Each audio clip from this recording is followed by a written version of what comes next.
Okay, hi and welcome to the reading number 4 about the book Orgasmic Blueprint. And I hope you have enjoyed the first readings about the importance of your hand and have practiced waking up the hands, because if you have not practiced that, continue reading or listening to the reading is actually pointless, because you need an embodied experience about what we're talking about. And that needs a continuum of a practice. So I highly recommend you to practice waking up the hands at least 3 times a week. And because it will make all the difference while we continue deepening the material. All right, so what you have practiced with the waking up the hands is the direct root of pleasure. And now I would like to go deeper into the difference between the direct root of pleasure and the indirect root of pleasure. So let's begin. The direct and indirect roots of pleasure. I want you to know that is pleasure, not pain, that is your birthright. That's a quote from Christiane Northrup. Now we'll take a deeper look into the direct and indirect root of pleasure. The direct root of pleasure is a revolutionary way of biohacking your ability to feel more deeply. And what you practice when you wake up the ability to feel the inflow of sensation in your hands.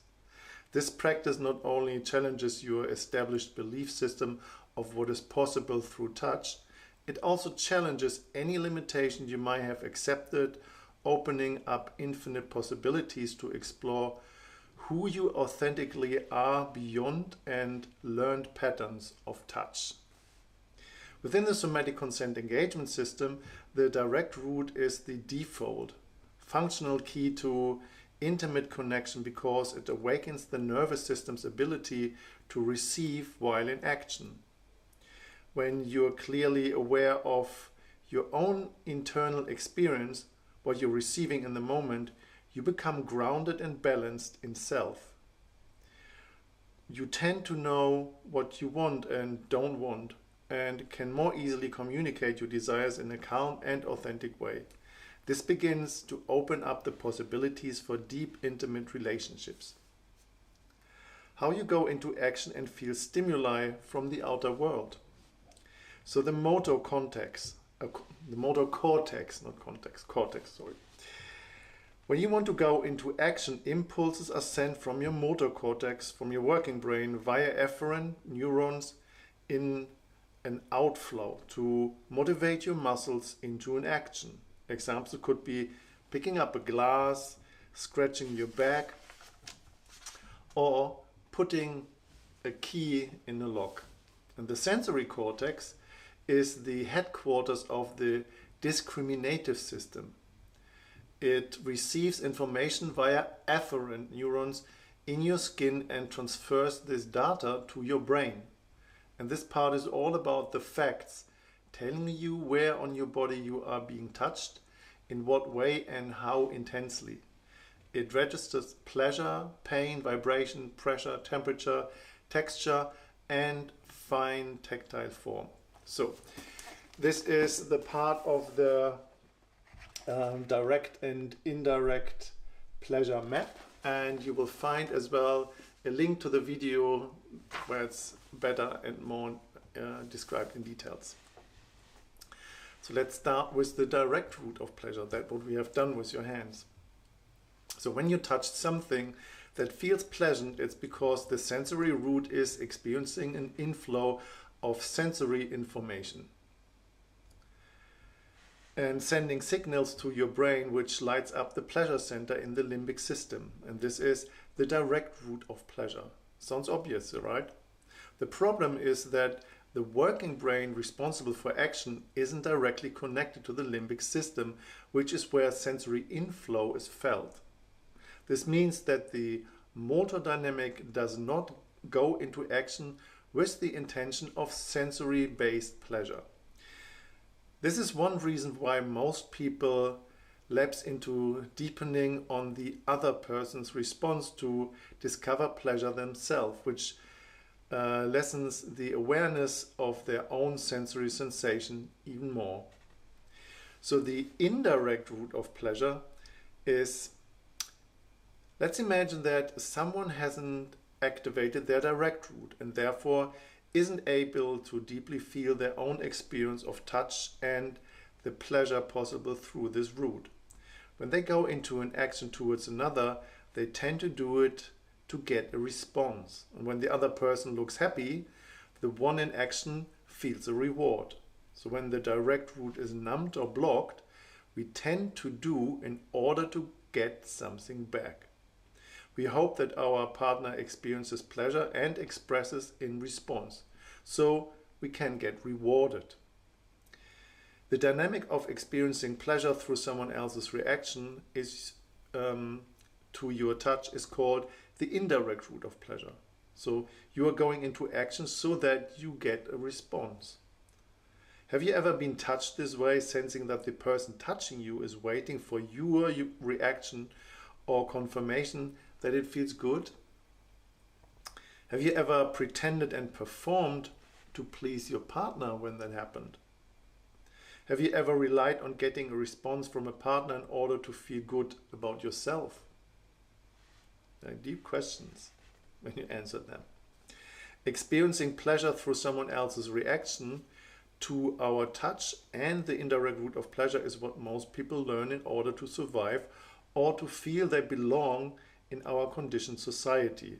So when we acknowledge that we all do or have done that and can feel empathy towards this limiting dynamic, we are finally able to see that there is a way out of this loop by going into action through the direct route. This is one of the main benefits by activating the direct route and feeling pleasure in your hands. You're activating the noticing part of your brain. I hope you find, as I did, that happiness comes from noticing and enjoying the little things in life. That's a quote from Barbara N. Kipfer. Luckily, the logical and rational working brain isn't alone in the neocortex. There's also the noticing part that is responsible for deeper internal awareness. The aim of this work is to switch this part of the neocortex back on. When you bring awareness to the inflow, you bring emphasis to it, developing and enriching it. You tap into the somatic sensory system, shifting your focus from the mind into the body. This is a process of embodiment. In doing so, you also tap away from your working brain, lifelong conditioning and engaging in action towards others to find pleasure. With this more embodied experience, you can more easily access authentic personal truths instead of clinging to moral and cultural structures which often dictate what is right and wrong and what you should, shouldn't, or have to do. The more you practice waking up your hands, the more your motor dynamic can go into action towards sensory inflow for your own pleasure. This enables you to embody the experience of doing and receiving in the same moment as you touch. When your body relearns how to do and receive simultaneously, conditioning within your personality structure related to shame, guilt, and fear stored within your limbic system emotional data bank gets challenged. And this is the beginning of rewiring your brain back into its natural function of human engagement before any social conditioning took place. So the relationship to self and others through the indirect route. So we are social beings. Our nervous system thrives when we are in harmony with those around us. And this is how our social engagement system works. We take a deeper look at this vital aspect of the human experience later in the polyvagal theory. Through communication of facial expression, gestures, words, and touch, we engage in a feedback loop of cues that enables us to stay safe and co-regulate with others in difficult times. It is through the social engagement system that we access the indirect route of pleasure, and we most definitely need it. However, if we rely solely on the indirect route by reading cues from others, we only utilize half of our built-in social survival compass. If you connect primarily to the indirect route, it provides one-sided input. And this input might be more or less accurate depending on the other's capacity to share their truths, be authentic with you, as well as your personal perception and capacity for empathy. This indirect information becomes easier to decipher when some degree of connection, bonding, and intimacy is present, which are all interestingly consequences of tuning into the direct route. If we lean heavily on the indirect route, the person in action responds solely on feedback from the other, getting dependent on their action, which isn't necessarily authentic. And if we look at the other dynamic when we think someone is doing something for us, we become used to responding in specific ways in order to make them feel appreciated, acknowledged, or entertained by performing, pretending, and acting. And so, a joyful response can be authentic based on a pleasing dynamic of obligation. As a consequence of this shadow dance of guesswork and half-truths, deep connection doesn't have much chance to forming. We never really show ourselves enough for the other to truly see us. This results in two people engaging with each other where no one is actually receiving much value at all. I'm sure you can see how this could lead to immature and conditioned behavior, which often results in the breakdown of relationship. So relationship to self and others through the direct route. The spiritual master Osho said that love is nourishment.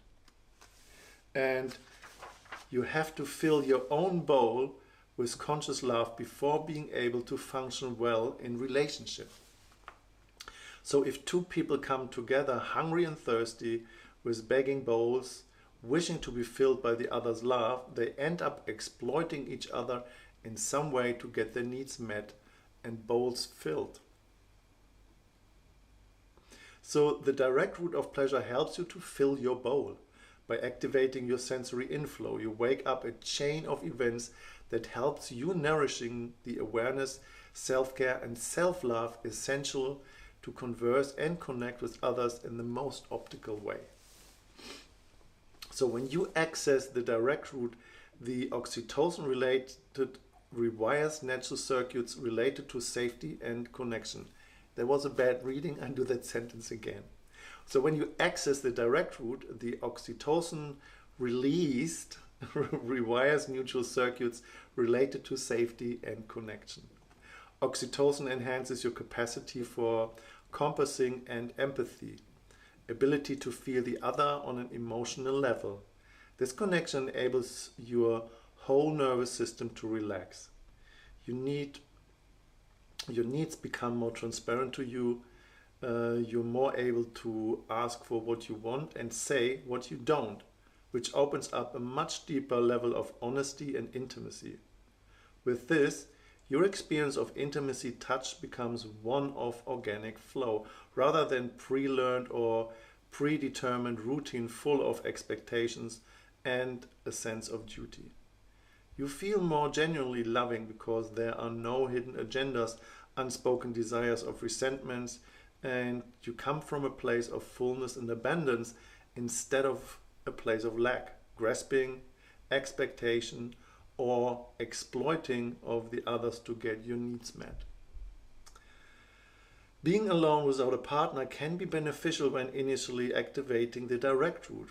I invite you to go out into nature and experience yourself with all you choose to come into tactile contact with. The magic of presence can be accessed anytime we choose to connect to our own sensory pleasure. So tune into the warmth of the sun and the sensation of the breeze on your skin.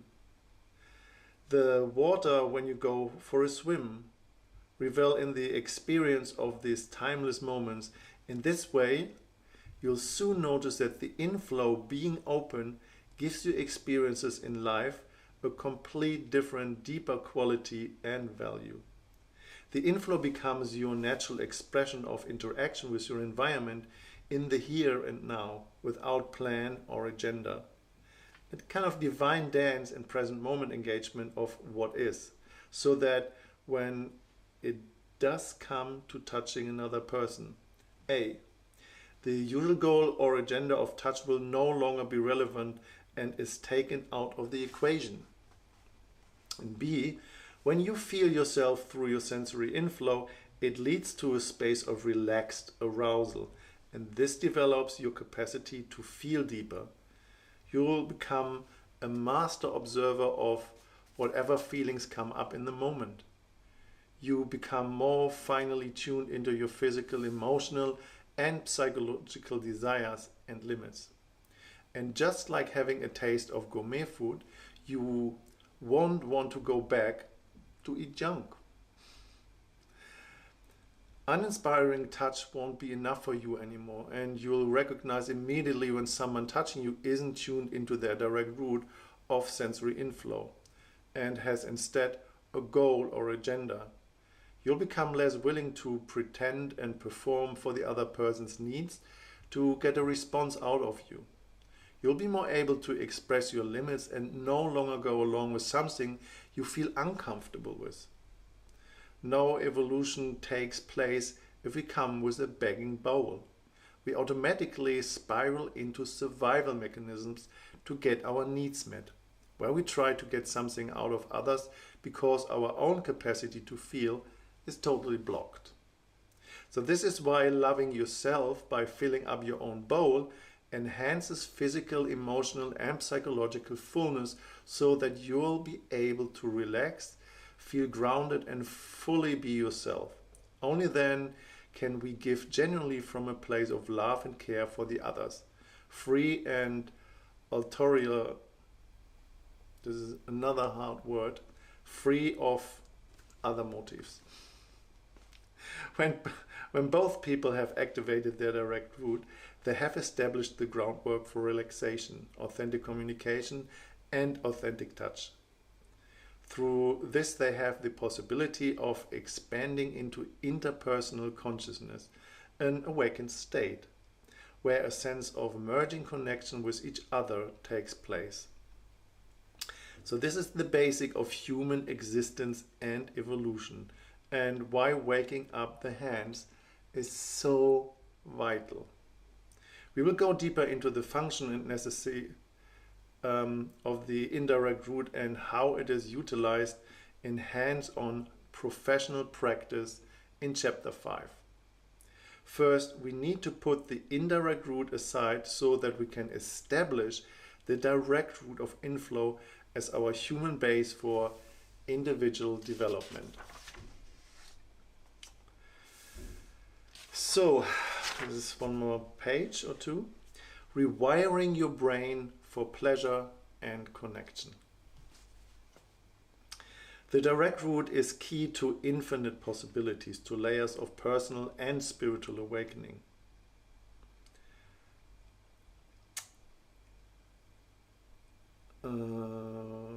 Sorry, I got distracted.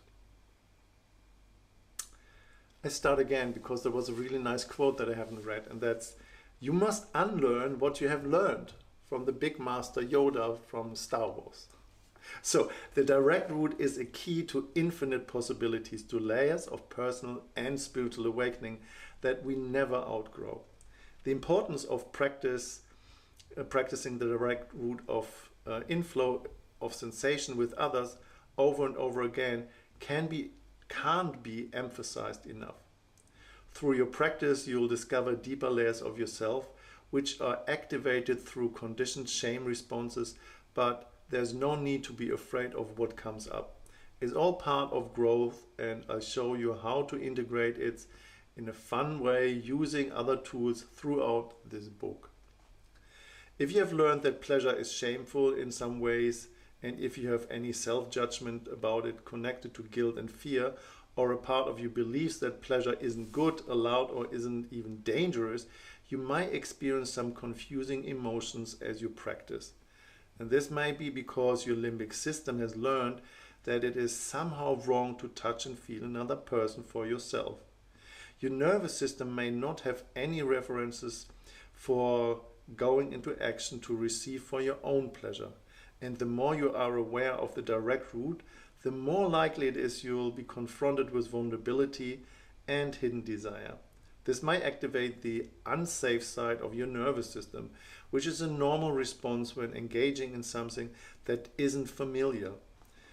We'll go into this response in depth with the polyvagal map, what I said already before. So we can also get confused when we focused on the action itself, rather than who the action is for. So if the action is for you, you are receiving. If it's for the other, they are receiving.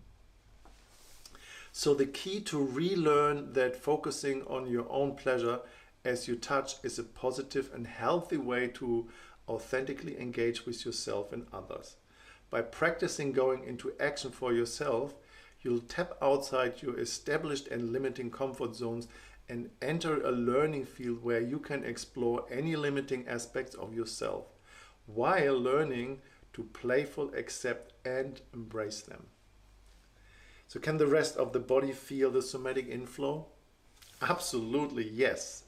Your hands are likely tentacles creating a new reality of what you see and feel. And once you open up this door, your perception changes.